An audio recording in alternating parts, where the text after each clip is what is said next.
നമസ്കാരം. വിദ്യാർത്ഥി രാഷ്ട്രീയത്തിൽ തുടങ്ങി കോടതി മുറികളിലെ വാദപ്രതിവാദങ്ങളിലൂടെ കടന്ന് ഒടുവിൽ കേരളത്തിന്റെ മുഖ്യമന്ത്രി പദവിയിലെത്തി നിൽക്കുന്ന ഒരു യാത്ര. അതെ, വി.ഡി. സതീശൻ എന്ന നേതാവിന്റെ രാഷ്ട്രീയ വഴികളിലേക്കാണ് നമ്മളിന്ന് പോകുന്നത്. ഈ ചരിത്രത്തിലേക്കും ആ വലിയ മാറ്റത്തിലേക്കും നമുക്കൊന്ന് നേരിട്ട് കിടക്കാം, അല്ലേ? ഇവിടെ നമ്മൾ ആദ്യം ചോദിക്കേണ്ട ഒരു ചോദ്യമുണ്ട്. 2026-ൽ കേരളം കണ്ട ആ ചരിത്രപരമായ മാറ്റത്തിന് പിന്നിലെ പ്രധാന വ്യക്തി ആരാണ്? നമുക്കറിയാം, ഇത്തരം വലിയ രാഷ്ട്രീയ വിജയങ്ങളൊന്നും വെറുമൊരു ദിവസം കൊണ്ട് സംഭവിക്കുന്നതല്ല, ശരിയല്ലേ? ദീർഘവീക്ഷണത്തോടെയുള്ള തന്ത്രങ്ങളുടെയും വിട്ടുവീഴ്ചയില്ലാത്ത പ്രയത്നത്തിന്റെയും ഒക്കെ ഫലമാണത്. ആ മാറ്റത്തിന്റെ പ്രധാന ശില്പിയെക്കുറിച്ചാണ് നമ്മളിന്ന് സംസാരിക്കുന്നത്. ഈ വിജയഗാഥ ശരിക്കും എവിടെ നിന്നാണ് തുടങ്ങിയതെന്ന് നമുക്കൊന്ന് നോക്കാം. ആദ്യകാല ജീവിതവും വിദ്യാഭ്യാസവും ഒരു നേതാവിന്റെ ഉദയം. കഥ തുടങ്ങുന്നത് 1964 മെയ് 31-നാണ്. എറണാകുളം ജില്ലയിലെ നെട്ടൂരിലാണ് അദ്ദേഹത്തിന്റെ ജനനം.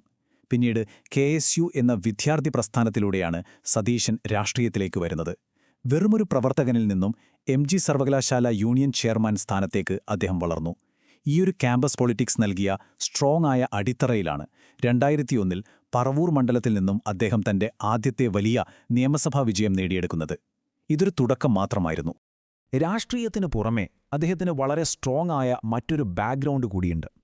മഹാരാജാസ് കോളേജിലെയും തിരുവനന്തപുരം ലോ കോളേജിലെയും പഠനത്തിന് ശേഷം നിയമത്തിൽ ഒരു ബിരുദാനന്തര ബിരുദം, അതായത് LLM, അദ്ദേഹം കരസ്ഥമാക്കി. വെറുതെ പഠിക്കാൻ മാത്രമല്ല, പിന്നീട് കേരള ഹൈക്കോടതിയിലും സുപ്രീം കോടതിയിലും അഭിഭാഷകനായി അദ്ദേഹം പ്രാക്ടീസ് ചെയ്യുകയും ചെയ്തു. നിങ്ങൾക്കറിയാമോ, വളരെ സങ്കീർണമായ വിഷയങ്ങളെപ്പോലും കൃത്യമായ ലോജിക്കോടെ സമീപിക്കാൻ അദ്ദേഹത്തെ സഹായിച്ചത് ഈയൊരു നിയമ പശ്ചാത്തലമാണ്. അടുത്തതായി രാഷ്ട്രീയ വളർച്ചയും അധികാരത്തിലേക്കുള്ള ചുവടുവെപ്പുകളും. 6.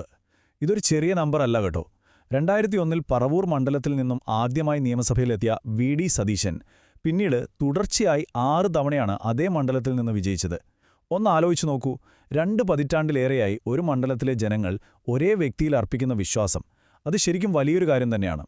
തുടർച്ചയായ വിജയങ്ങൾക്കൊപ്പം പാർട്ടിക്കുള്ളിലെ അദ്ദേഹത്തിന്റെ നിലപാടുകളും വലിയ ചർച്ചയായിരുന്നു. കോൺഗ്രസ് പാർട്ടിക്കുള്ളിൽ ആന്തരിക പരിഷ്കാരങ്ങൾ ലക്ഷ്യമിട്ട് പ്രവർത്തിച്ച തിരുത്തൽവാദി അഥവാ കറക്ഷനിസ്റ്റ് എന്നൊരു ആശയപരമായ ഗ്രൂപ്പുണ്ടായിരുന്നു. അതിലൂടെ അദ്ദേഹം തന്റെ നിലപാടുകൾ വളരെ ബോൾഡായി അവതരിപ്പിച്ചു. കേവലം തിരഞ്ഞെടുപ്പ് നേട്ടങ്ങൾക്കപ്പുറം നവോത്ഥാന മൂല്യങ്ങളും തന്റെ രാഷ്ട്രീയ തത്വങ്ങളും മുറുകെ പിടിക്കാൻ അദ്ദേഹം പ്രത്യേകം ശ്രദ്ധിച്ചിരുന്നുവെന്ന് വേണം പറയാൻ. ഇനി നമുക്ക് പ്രതിപക്ഷത്തെ നയിച്ച ആ നിർണായക ഘട്ടത്തിലേക്ക്, മാറ്റത്തിന്റെ തുടക്കത്തിലേക്ക് വരാം. 2021 മുതൽ 2026 വരെയുള്ള കാലഘട്ടം. 15ാം കേരള നിയമസഭയിലെ പ്രതിപക്ഷ നേതാവായി അദ്ദേഹം വരുന്നത് അപ്പോഴാണ്. നമ്മൾ നേരത്തെ പറഞ്ഞ ആ വക്കീൽ പശ്ചാത്തലം ഇവിടെയാണ് ശരിക്കും തിളങ്ങിയത്. എത്ര സങ്കീർണമായ വിഷയങ്ങളും നിയമസഭയിൽ വളരെ ക്ലിയറായി അവതരിപ്പിക്കാനും ഭരണപക്ഷത്തിന്റെ വീഴ്ചകളും അഴിമതികളും നിരന്തരം ജനങ്ങൾക്ക് മുന്നിൽ കൊണ്ടുവരാനും അദ്ദേഹത്തിന് കഴിഞ്ഞു. അതുമാത്രമല്ല, UDF മുന്നണിയെ യാതൊരു പ്രശ്നങ്ങളുമില്ലാതെ തികഞ്ഞ ഐക്യത്തോടെ ഒറ്റക്കെട്ടായി കൊണ്ടുപോകാനും ഈ കാലയളവിൽ അദ്ദേഹത്തിന് സാധിച്ചു. ഇതിനൊക്കെയുള്ളൊരു റിസൾട്ട് നമ്മൾ പിന്നീട് കണ്ടു, അല്ലേ? ഈ പറയുന്ന 3 കാര്യങ്ങൾ: പ്രതിപക്ഷ നേതാവെന്ന നിലയിലുള്ള മികച്ച പ്രവർത്തനം, മുന്നണിയിലുണ്ടാക്കിയ സ്ട്രോങ് ആയ ഐക്യം. ഇതിന്റെയെല്ലാം ഫലമായി 2026 മെയ് മാസത്തിൽ നടന്ന നിയമസഭാ തെരഞ്ഞെടുപ്പിൽ UDF ചരിത്രപരമായ ഒരു വലിയ വിജയം നേടി. അത് വെറുമൊരു ഭാഗ്യമല്ലായിരുന്നു, മറിച്ച് പക്കാ പ്ലാനിങ്ങിന്റെയും കഠിനാധ്വാനത്തിന്റെയും റിസൾട്ട് തന്നെയായിരുന്നു ആ വിജയം. 13ാമത് മുഖ്യമന്ത്രി, ചരിത്രപരമായ ഒരു ഉയർച്ച. 13. അതെ, ഈ വലിയ വിജയത്തിനു ശേഷം ഹൈക്കമാൻഡിന്റെ നിർദ്ദേശപ്രകാരം കേരളത്തിന്റെ 13ാമത് മുഖ്യമന്ത്രിയായി വി.ഡി. സതീശൻ ചുമതലയേറ്റു. ഇത് ശരിക്കും വെറുമൊരു പദവി കിട്ടിയതല്ല. വർഷങ്ങളോളം നീണ്ട രാഷ്ട്രീയ പോരാട്ടങ്ങൾക്കും ഏത് പ്രതിസന്ധിയിലും തളരാതെ നിന്ന ആ ലീഡർഷിപ്പിനും കിട്ടിയ ഏറ്റവും വലിയ അംഗീകാരമായിരുന്നു അത്.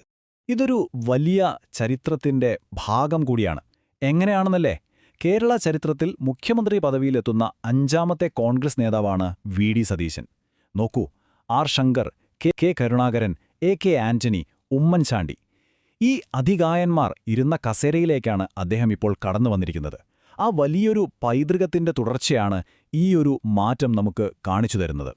അപ്പോൾ കാര്യങ്ങളൊക്കെ നമ്മൾ കണ്ടല്ലോ. നിയമത്തിന്റെ സൂക്ഷ്മതകൾ മുഴുവൻ അറിയാവുന്ന ഒരു മികച്ച അഭിഭാഷകൻ, ഭരണപക്ഷത്തെ വിറപ്പിച്ച ശക്തനായ പ്രതിപക്ഷ നേതാവ്, എല്ലാ പാർട്ടികളെയും ഒരുമിപ്പിച്ച് നിർത്താൻ കഴിവുള്ള ഒരു മുന്നണി നായകൻ. ഈ വലിയ അനുഭവ സമ്പത്തുമായി മുഖ്യമന്ത്രി പദവിയിലെത്തിയ വി.ഡി. സതീശൻ കേരളത്തിന്റെ ഭാവിയെ എങ്ങനെയായിരിക്കും രൂപപ്പെടുത്തുക? വിദ്യാർത്ഥി രാഷ്ട്രീയത്തിൽ തുടങ്ങി കേരളത്തിന്റെ 13ാമത് മുഖ്യമന്ത്രി വരെയുള്ള ഈ യാത്ര നൽകുന്ന പാഠങ്ങൾ വളരെ വലുതാണ്.